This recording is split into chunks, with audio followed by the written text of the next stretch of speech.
नमस्कार, money nine के weekend special show company नामा में आपका बहुत बहुत स्वागत है। मैं हूं संदीप ग्रोवर। कंपनी नामा में हम आपको बीते कारोबारी हफ्ते यानी सोमवार से शुक्रवार की कॉर्पोरेट और स्टार्टअप जगत की बड़ी खबरों के बारे में बताते हैं। साथ ही ऐसी खबरों पर भी फोकस करते हैं जिनमें कोई ना कोई विवाद जुड़ा हुआ है, हमारे खास सेगमेंट ऑन द रडार के जरिए।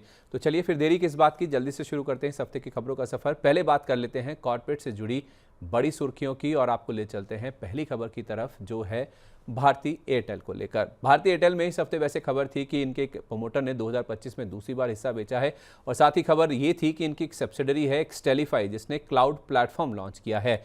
एयरटेल क्लाउड के नाम से ये क्लाउड प्लेटफॉर्म कंपनी की ओर से लॉन्च किया गया है, जिसका इंपैक्ट हमने 4 अगस्त को शेयर पर बनता हुआ दिखा। 4 अगस्त को भारतीय एयरटेल के शेयर में 1878.50 का लो लगाने के बाद करीब 2.25% ऊपर 1915.10 के स्तर पर जाकर कारोबार की क्लोजिंग हुई।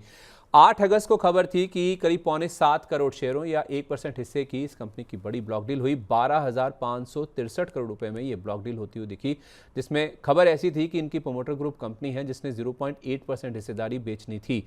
इंडियन कॉन्टिनेंट इन्वेस्टमेंट यानी ICIL के नाम से इनकी प्रोमोटर ग्रुप कंपनी है जिसने ये ब्लॉक डील लॉन्च करी थी, और फरवरी 2025 में भी ICIL ने 8,485 करोड़ रुपए में 0.84% हिस्सा बेचा था। यानी 2025 में ये दूसरी बार है जब उनकी ओर से हिस्सेदारी बेची जा रही है। 8 अगस्त को भारतीय एयरटेल के शेयर में 1860.20 तक की गिरावट देखने को मिली और कमजोरी के साथ ही कारोबार की समाप्ति देखने को मिली।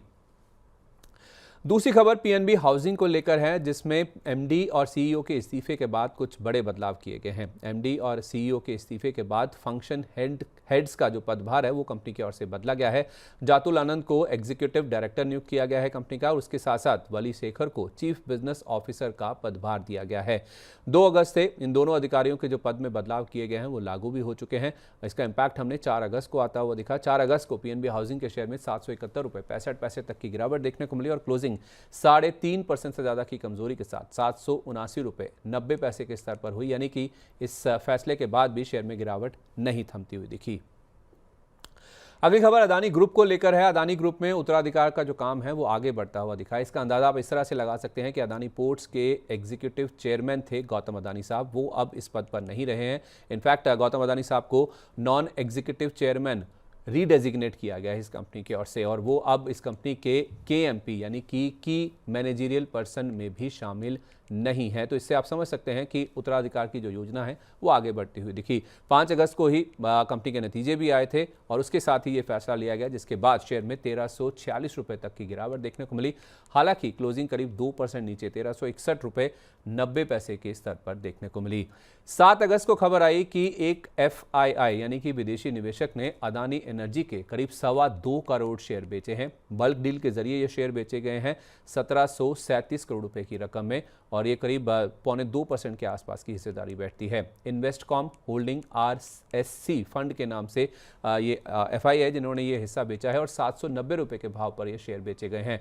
जून में इस FII के पास इस कंपनी की 2.7% हिस्सेदारी थी, जो अब घटकर 1% के भी नीचे आती हुई दिखी। 8 अगस्त को अदानी एनर्जी का शेयर 806.35 तक उछल गया था, लेकिन क्लोजिंग ऊपरी स्तरों से दबाव के साथ देखने को मिली।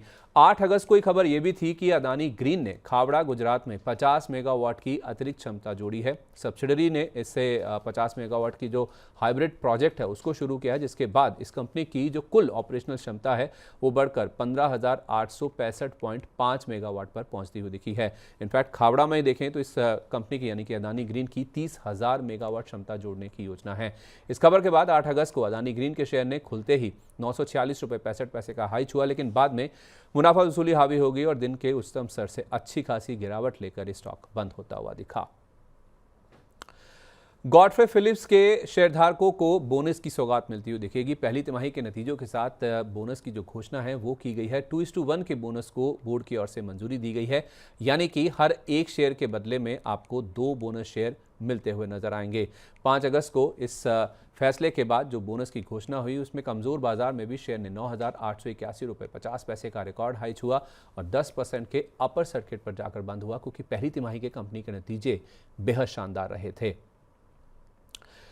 इंडसइंड बैंक को नए एमडी एंड सीईओ नियुक्त करने की मंजूरी मिली है, जिसके बाद ये शेयर भागता हुआ दिखा है। इस बैंक को नए एमडी एंड सीईओ की नियुक्ति के लिए आरबीआई से हरी झंडी मिल गई है। राजीव आनंद को 3 साल के लिए इस बैंक का एमडी एंड सीईओ नियुक्त किया गया है, जो कि 25 अगस्त से लागू होता हुआ नजर आएगा। आपको बता दें, राजीव आनंद इससे पहले एक्सिस बैंक के डेप्यूटी एमडी के रूप में कामकाज कर रहे थे। इस खबर के बाद जेफरीज ने इस स्टॉक पर बाय की रेटिंग को बरकरार रखा और 920 रुपए के लक्ष्य के साथ खरीदारी की सलाह दी। 5 अगस्त को इंडसइंड बैंक का शेयर 848 रुपए 70 पैसे तक उछल गया था, लेकिन क्लोजिंग करीब 1.25% की मजबूती के साथ 817 रुपए 40 पैसे के स्तर पर जाकर देखने को मिली।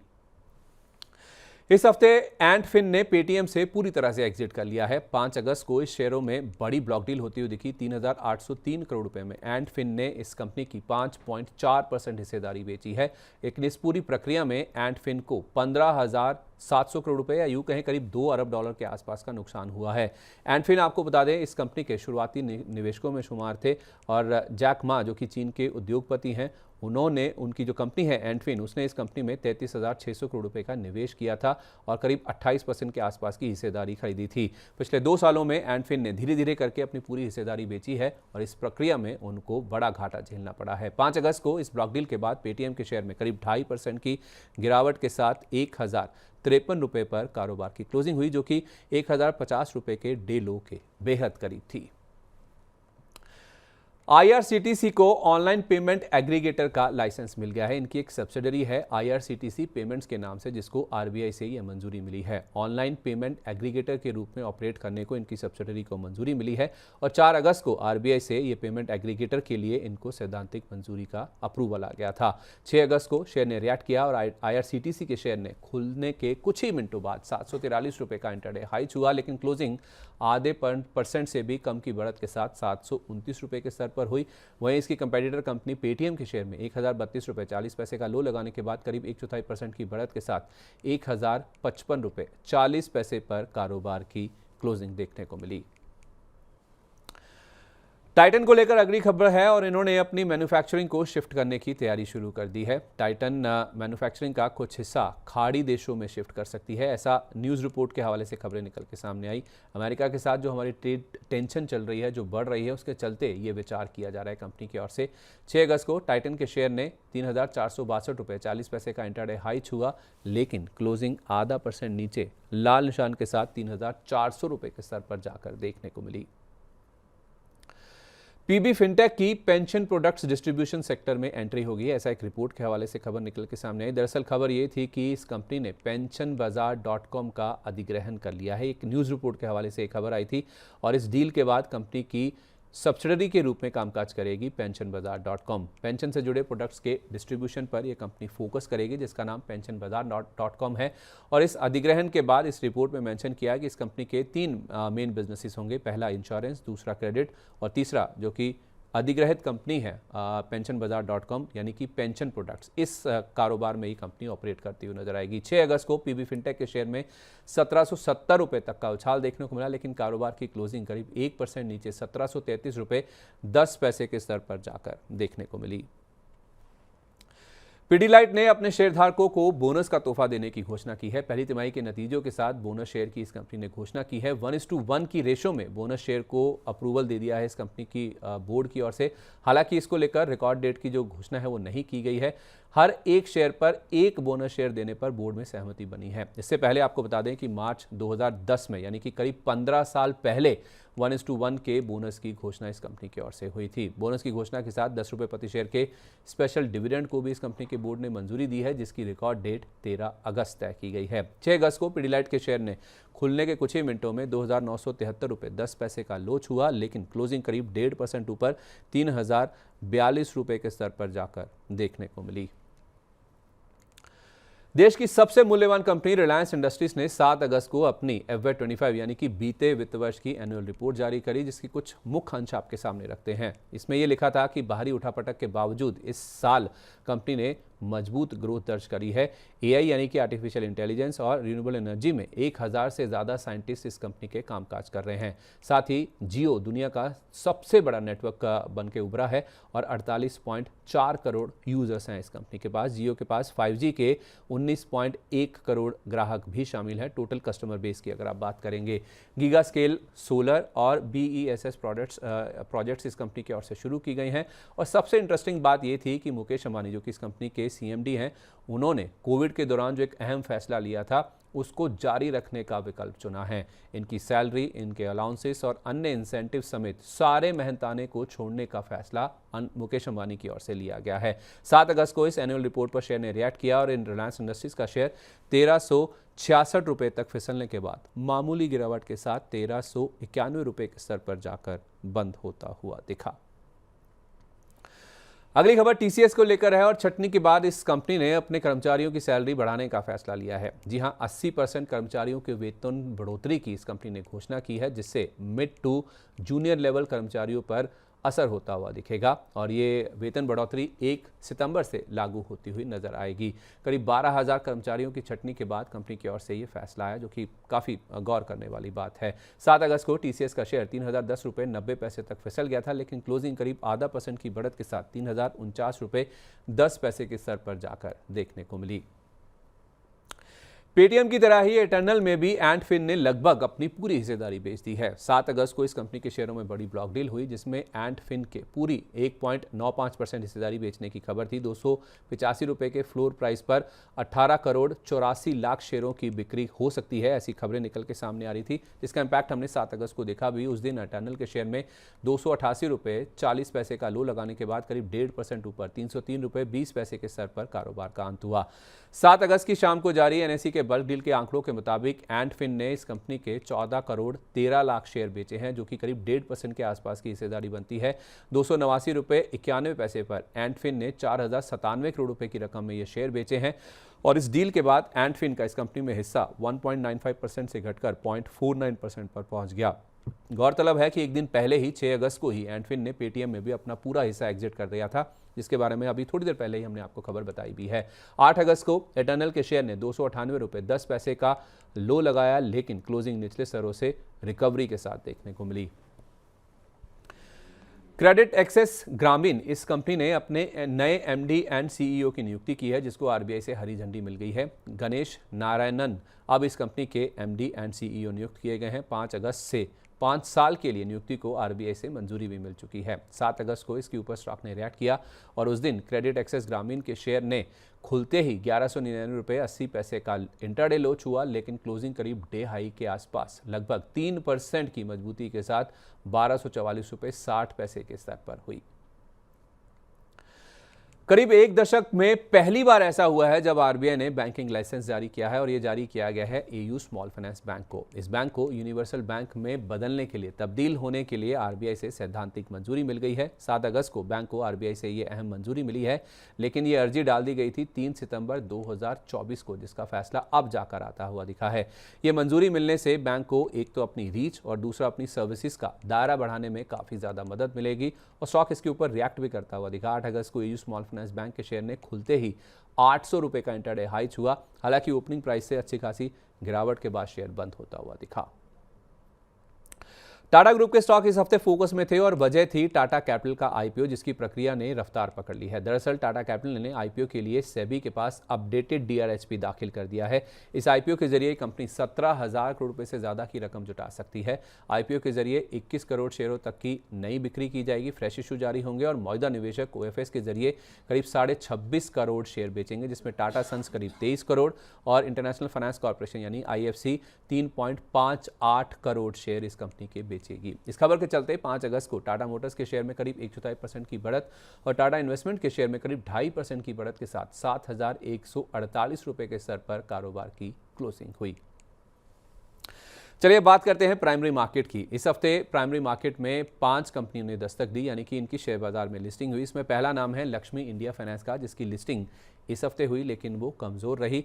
NSE पर इस कंपनी का शेयर 137 रुपये 52 पैसे के दाम पर लिस्ट हुआ, यानी कि इशू प्राइस से 13% डिस्काउंट पर यह स्टॉक लिस्ट हुआ। इशू प्राइस था 158 रुपये का। इशू को खास रिस्पॉन्स भी नहीं मिला था, 2 गुना से कम सब्सक्राइब हुआ था, जिसके जरिए इस कंपनी ने 254 करोड़ रुपए की रकम जुटाई है। फ्रेश इशू के जरिए 165 करोड़ रुपए के आसपास कंपनी को मिले हैं और OFS के जरिए मौजूदा निवेशकों ने करीब 89 करोड़ रुपए के आसपास की रकम जुटाई है। 5 अगस्त को कमजोर लिस्टिंग के बाद लक्ष्मी इंडिया फाइनेंस का शेयर 146 रुपये 68 पैसे तक रिकवर हो गया था, लेकिन क्लोजिंग इशू प्राइस से करीब 16% के डिस्काउंट के साथ 133 रुपये 19 पैसे के स्तर पर जाकर देखने को मिली। दूसरा नाम है आदित्य इन्फोटेक का, यानी कि CP प्लस का। शानदार रही इस कंपनी की लिस्टिंग। इस कंपनी का शेयर NSE पर 1015 रुपये के भाव पर खुला, यानी कि लिस्ट हुआ, जो कि इशू प्राइस से 50% से ज़्यादा के प्रीमियम पर है, क्योंकि इशू प्राइस था 675 रुपये का।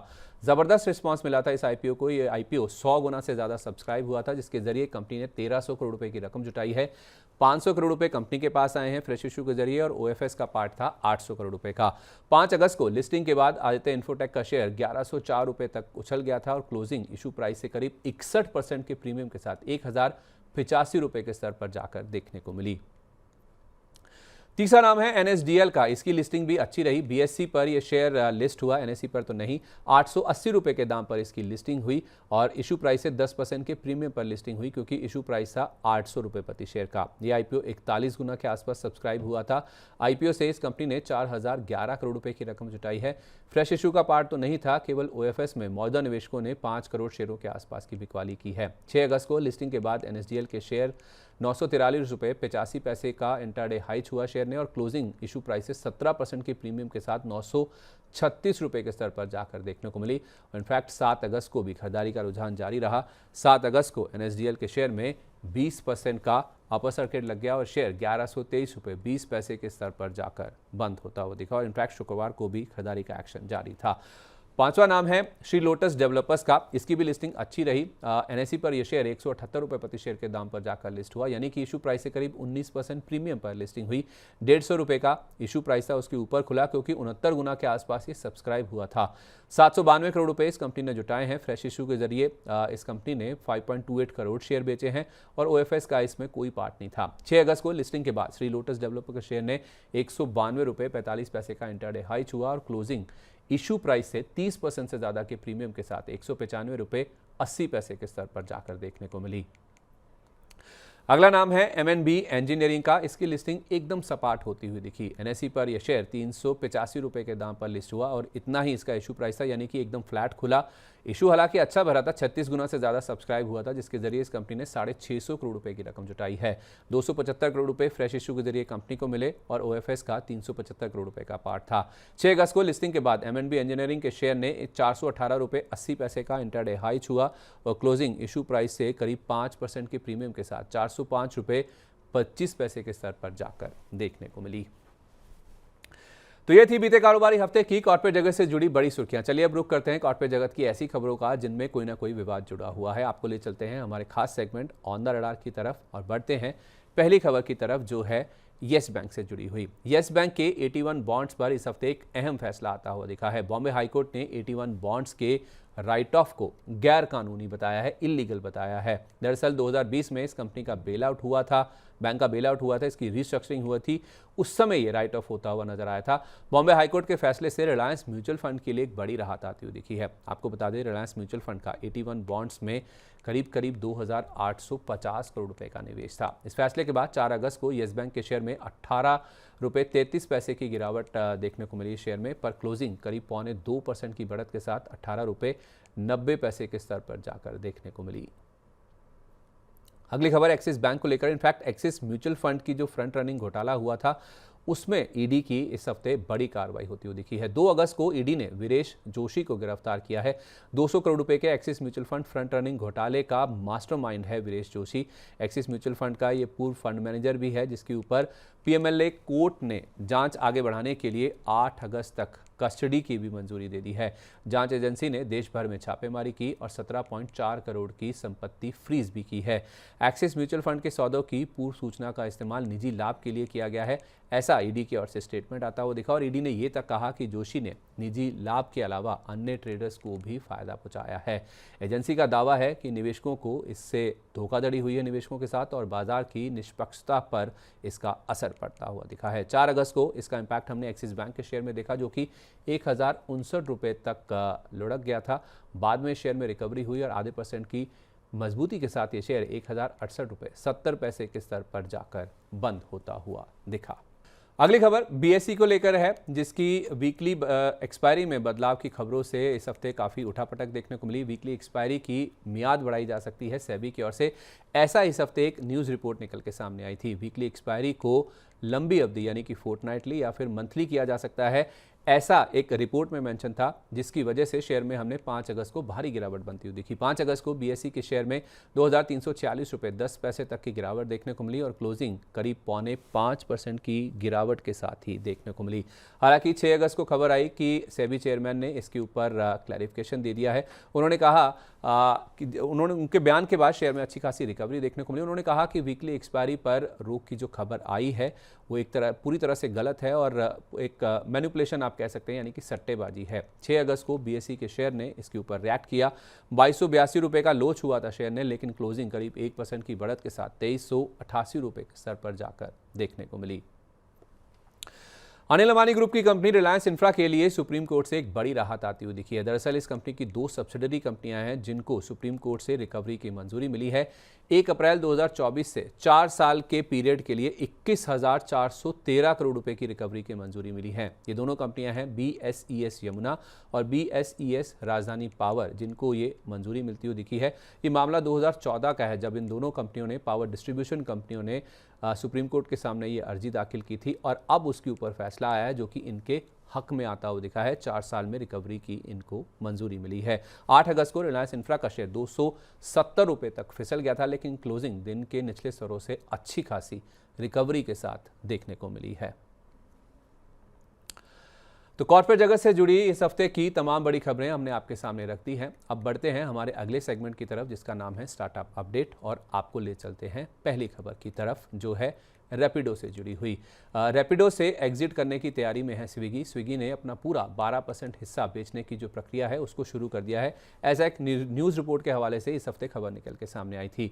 करीब 2,500 करोड़ रुपए या 30 करोड़ डॉलर में ये हिस्सा बिक्री हो सकती है और 3 साल से थोड़ा ज़्यादा समय हुआ है जब स्विगी ने इसमें पैसा लगाया था और इसमें करीब 2.5 गुना के आसपास का उनको रिटर्न मिल सकता है। अप्रैल 2022 में आपको बता दें, उन्होंने करीब 950 करोड़ रुपए या करीब 12 करोड़ के डॉलर के आसपास का निवेश किया था और अब इस कंपनी का जो वैल्यूएशन है वो बढ़कर 2.7 से 3 अरब डॉलर पर पहुंच गया है, जो कि 1 साल पहले देखें तो करीब 1.1 अरब के आसपास का था।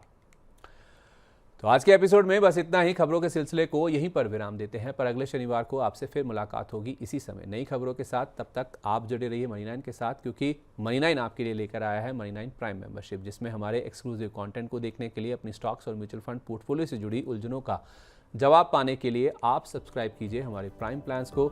ज्वाइन करने के लिए मनी9 के यूट्यूब पर जाकर ज्वाइन बटन प्रेस कीजिए, प्लान चुनिए, पेमेंट कीजिए और बस बन जाइए हमारे प्राइम मेंबर।